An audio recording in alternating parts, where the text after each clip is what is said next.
पहला कुरिन्थियों उसका 13 अध्याय में जाएंगे और उसके 1 पद से पढ़ेंगे हम सब जन,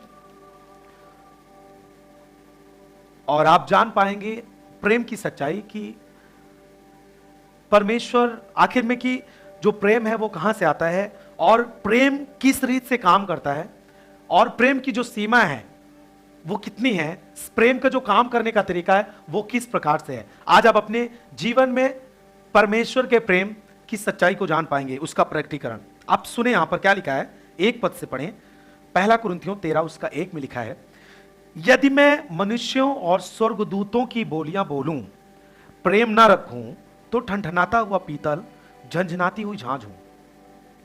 और यदि मैं भविष्यवाणी कर सकूं, सब भेदों और सब प्रकार के ज्ञान को समझूं, और मुझे यहां तक पूरा विश्वास हो कि मैं पहाड़ों को भी हटा दूं, परंतु प्रेम न रखूं तो मैं कुछ भी नहीं। और यदि मैं अपनी संपूर्ण संपत्ति कंगालों को खिला दूं तो और अपनी देह जलाने के लिए दे दूं और प्रेम न रखूं तो मुझे कुछ भी लाभ नहीं। 4 पद से देखें, प्रेम जो है वो धीरजवंत है, प्रेम कृपालु है, प्रेम डाह नहीं करता, प्रेम अपनी बड़ाई नहीं चाहता, प्रेम फूलता नहीं, घमंड नहीं करता, प्रेम अनिरीत नहीं चलता, वह अपनी भलाई नहीं चाहता, प्रेम झुंझुलाता नहीं है, प्रेम जो है वो बुरा नहीं मानता, प्रेम कुकर्म से आनंदित नहीं होता, प्रेम सत्य से आनंदित होता है, प्रेम सब बातें सह लेता है, प्रेम सब बातों की प्रतीत करता है, प्रेम सब बातों की आशा रखता है और प्रेम सब बातों में धीरज रखता है। प्रेम कभी टलता नहीं, भविष्यवाणियां हो समाप्त हो जाएंगी, भाषाएं हो वो जाती रहेंगी, ज्ञान हो तो मिट जाएगा, क्योंकि हमारा ज्ञान अधूरा है, भविष्यवाणियां अधूरी हैं, लेकिन जो प्रेम है वो सिद्ध है। आमीन, हालेलुया।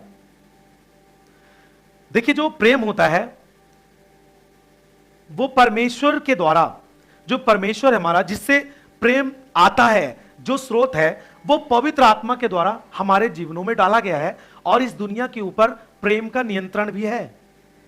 आप जैसा पढ़ें रोमियो उसका 5 अध्याय उसका 5 पद हमारे साथ निकालें। रोमियो उसका 5 अध्याय और उसका 5 पद, रोमियो उसका 5 पद। यहां इस प्रकार से लिखा है कि और आशा से लज्जा नहीं होती, क्योंकि पवित्र आत्मा जो हमें दिया गया है, जो हमने ग्रहण किया है, उसके द्वारा यानी पवित्र आत्मा के द्वारा परमेश्वर का प्रेम हमारे मन में डाला गया है। पवित्र आत्मा के जरिए परमेश्वर का प्रेम हमारे मन में डाला गया है। एक बात हमेशा आप नोट करके रखें, प्रेम कभी भी शारीरिक अभिलाषाओं से जुड़ा नहीं होता। फोकस करें इस बिंदु पर और इसे आप नोट कर सकते हैं। प्रेम कभी भी शारीरिक अभिलाषाओं से नहीं जुड़ा होता। यदि आप समझ पा रहे हैं हमारी बात को, तो आज आप जान पाएंगे भेद को, पवित्र प्रेम अपवित्र प्रेम को। देखिए, जो आप अपने परमेश्वर से प्रेम कर रहे हैं वो एक पवित्र प्रेम है, उसमें कोई भी शारीरिक अभिलाषाओं का मिक्स नहीं है। आप अपने मां बाप से जो प्रेम कर रहे हैं उसमें कोई भी शारीरिक अभिलाषा लिपटी नहीं है। आप क्यों परमेश्वर से प्रेम करते हैं? क्योंकि परमेश्वर ने ही आपको बनाया और आपने सच्चाई को जान पाया और आप इस कारण से प्रेम करते हैं। आप क्यों अपने मां बाप से प्रेम करते हैं? क्योंकि आपने सच्चाई को जाना और आपको पता है कि मेरे मां बाप के द्वारा मैं इस जगत में आया और मेरे मां बाप ने मुझे बचपन से लेकर आज तक मेरी चिंता करते हैं।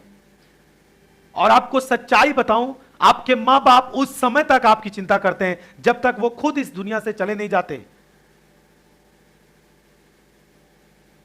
आप क्यों अपने भाई से प्रेम करते हैं? क्योंकि परमेश्वर ने ही आपके भाई को आपके साथ में रखा है। आप एक ही मां से आए हैं और एक ही पिता से आए हैं।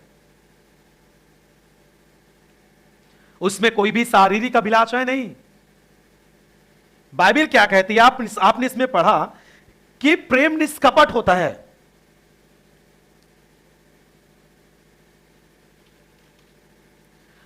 देखिए, यदि आप प्रेम में बढ़ना चाहते हैं, आपको सबसे पहला प्यार अपने परमेश्वर को करना पड़ेगा, क्योंकि वो स्रोत है।